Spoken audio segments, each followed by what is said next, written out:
Kom maar met de deur in huis vallen. Jij mag spelen voor Indonesië, of het zou kunnen. Het zou kunnen, ja. Ja. Ik ben nu bezig. Ik ben in proces, zo zeggen ze dat. Ja. Ik heb een paspoort, zijn we nu mee bezig. En nu zijn ze de documenten aan het checken, de papieren.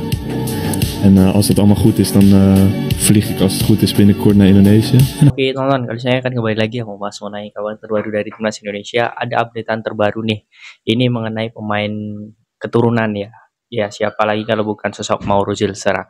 Ya kemarin kalian sudah lihat ya di podcastnya, dia sudah menyampaikan beberapa hal ya mengenai timnas. Dan ini akan saya bahas tuntas ya mengenai hal itu ya. Kemarin banyak yang bertanya kepada saya, Bang, bagaimana sosok Mauro Zilstra ini? Kapan dia ke Indonesia? Ya, sedangkan prosesnya ini katanya sudah berjalan. Nah, ini mungkin saya akan bahas tuntas ya.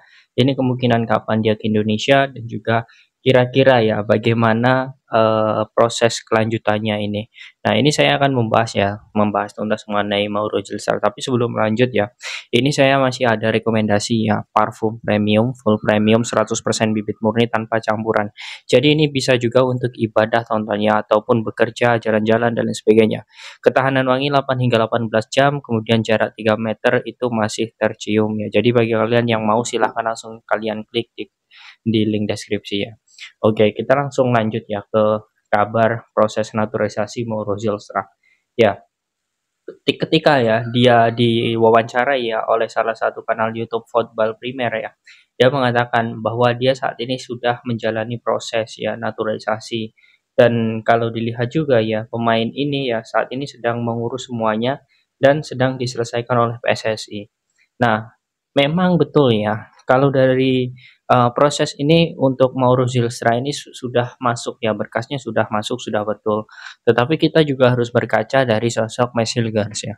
Mesilgers ketika diwawancari oleh FC20 ya, di media FC20, dia mengatakan bahwa berkasnya itu selesai 4 hari. Nah, kemudian ya, kalau dilihat juga ya, dia langsung terbang ke Indonesia ketika berkasnya selesai. Artinya ya, sepertinya ya untuk Mauro Zilstra ini menunggu momen saja. Menunggu momen ketika memang Indonesia benar-benar ya mau menginginkan ya striker yang bagus ya. Dan sosok Mauro Zilstra ini hanya tinggal menunggu momen saja ya.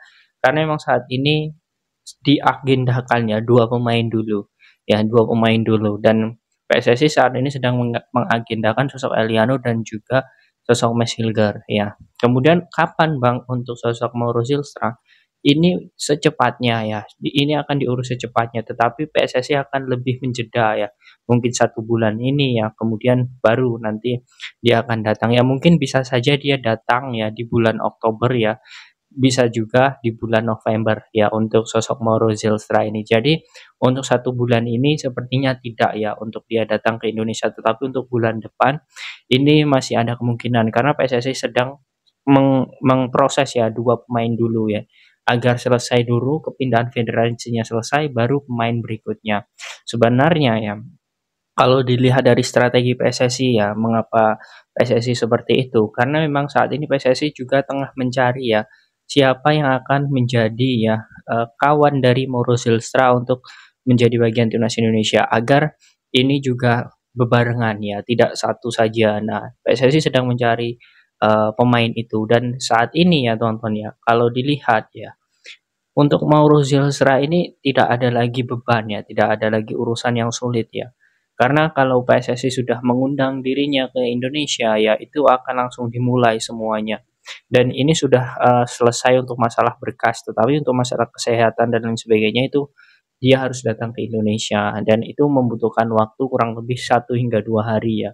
Kalau dia sudah ke Indonesia, mengurus berkasnya di Indonesia ya, dalam hal ini tes kesehatan dan lain sebagainya ya, ini harus ke Indonesia. Nah, ini lagi-lagi teman-teman yang menurut saya menjadi hal yang sangat positif ya bagi sosok Mauro Zilstra ini. Dan kalau dilihat juga bahwa sebenarnya untuk lini striker itu memang membutuhkan sekali ya.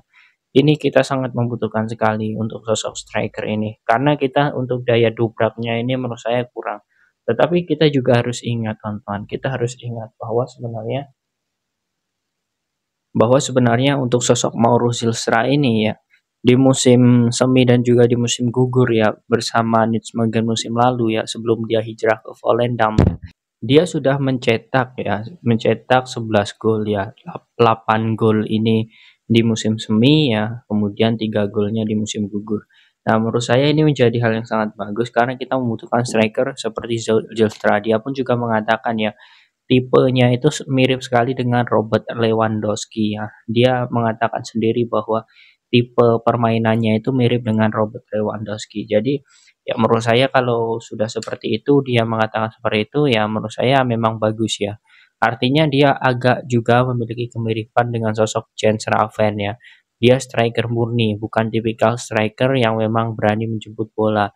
Ya, kalau memang tipikalnya seperti Lewandowski ya, dan menurut saya ini bagus sekali ya karena kita belum punya striker target man seperti itu. Nah, kemudian ya, kalau dilihat juga Bang, terus kalau misal Mauro Zilstra ini dinaturalisasi, apakah persaingan di striker-striker lokal nantinya juga akan terintimidasi ya atau tergeser? Jawabannya jelas-jelas ya, itu akan tergeser ya, tetapi lagi-lagi ya, ini adalah persaingan ya. Sintayong juga mengatakan tidak semua pemain keturunan ya atau naturalisasi itu mendapatkan tempat di timnas ya. Tidak semua, ya mungkin bisa saja ya seperti sosok Lily Pali kemudian Mark Klok ini akan kembali lagi ke timnas ya. Karena dia juga masih memiliki peluang ya, masih memiliki peluang sekali untuk kembali ke timnas Indonesia.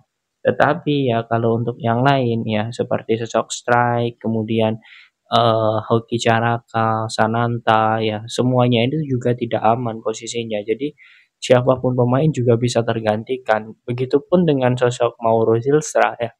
Jika nanti dirinya memang di klub kurang konsisten, kemudian di timnas ternyata kurang style ya, itu bisa saja dia juga tidak akan menjadi bagian penting dari timnas Indonesia. Artinya ya, walaupun mereka semua sudah disumpah WNI ya, itu tidak menjamin dirinya akan masuk di timnas selagi dia tidak memiliki kontribusi besar. Ya, itu poinnya. Jadi yang jelas ya, kita sangat menunggu ya, apa yang sudah akan dilakukan PSSI. Kita akan menunggu bulan depan lah. Kalau bulan ini sudah saya jelaskan nanti tadi ya bahwa PSSI sedang sibuk ya mengurus kedua pemain ini. Ya semoga saja ini akan segera selesai. Kemudian juga untuk amunisi yang jelas ya, kita membutuhkan untuk melawan ini contohnya Australia, kemudian Arab Saudi ya, kemudian Jepang ya. Ini pertandingan-pertandingan berat ya dan timnas Indonesia sangat membutuhkan hal itu. Semoga saja ya dengan statement Mauro Silstra ingin segera bergabung ya. Kemudian dirinya juga sudah memiliki kesiapan untuk segera ke Indonesia. Ya ini menurut saya menjadi hal yang sangat bagus lah karena dokumennya sudah selesai diurus ya dan dia hanya tinggal terbang saja ke Indonesia ya. Jadi ini semoga saja segera selesai karena dia sedang bekerja untuk paspor Indonesia ya, hanya tinggal mengurus paspor. Jadi kalau mengurus paspor jelas itu harus ada beberapa proses ya seperti wawancara BIN, kemudian juga nanti ada sidang DPR ya dan lain sebagainya, baru sumpah, baru mengurus paspor. Nah, seperti itu alurnya ya. Semoga saja ini segera selesai. Nah, bagaimana menurut kalian teman-teman dengan sosok Mauro Zulstra ini? Apakah kalian yakin dirinya akan selesai tepat waktu ya? Sebelum bulan 11 ya, ataupun sebelum bulan 12 ya. Intinya di akhir tahun lah, sebelum tahun 2025. Silahkan kalian tulis di kolom komentar.